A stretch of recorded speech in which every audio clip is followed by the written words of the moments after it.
It was on this day, 237 years ago, September 17th, 1787, that the Constitutional Convention had agreed unanimously to send 13 states a proposal for a radical new system of government.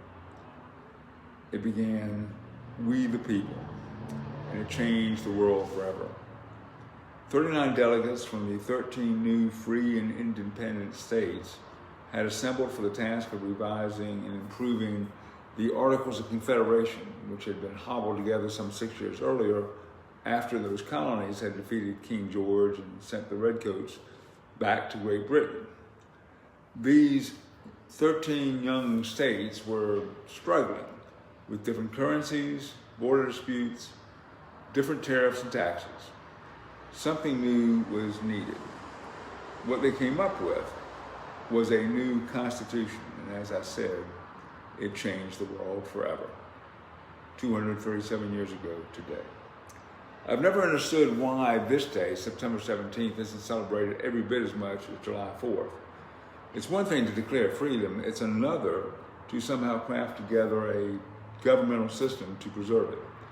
It's even more remarkable that to this day, every federal regulation, every state statute, every city ordinance, every rule of evidence and procedure, even every traffic sign, are ultimately subject to those 4 pages of parchment and the 27 amendments that have been made since then.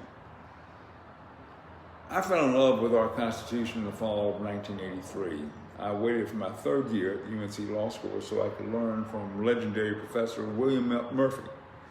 His reading assignment for that first class was read the U.S. Constitution and its 27 amendments. I remember vividly taking my casebook and sitting underneath the trees in front of Van Hecke Weddick Hall. And as I read, I wept. Because I began to realize that this magnificently imperfect living document is not just our history as Americans, it's our inheritance. The founders had no shortage of flaws, as did the document they produced. But they were smart enough and humble enough to know that. And that's why they included a process for amendments. And 27 changes have been made so far that have expanded rights and corrected injustices, from ending slavery to extending voting rights to women, and then to young adults, and other changes that have been made necessary through the years.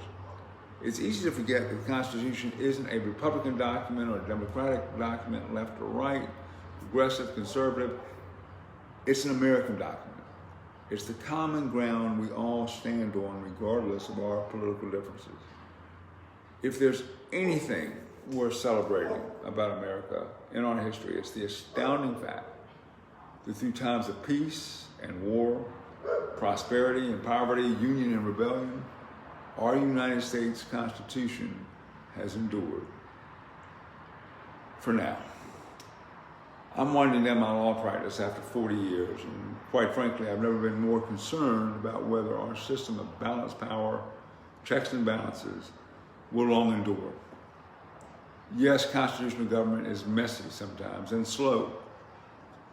Authoritarian regimes, absolute monarchies, and dictatorships are frankly much easier to govern. We are now a quarter of the way through this new century. A question worth contemplating, it seems to me, is whether indeed the democracy that undergirds our constitutional republic can remain a legitimate form of government in a time of increased complexity and polarization, change at a blinding speed. I think it can, but only if we embrace the truth of what Justice Brandeis said nearly a century ago, that the most important office in a democracy is the office of private citizen. The U.S. Constitution, the birthday is today. Use it or lose it. We've got work to do.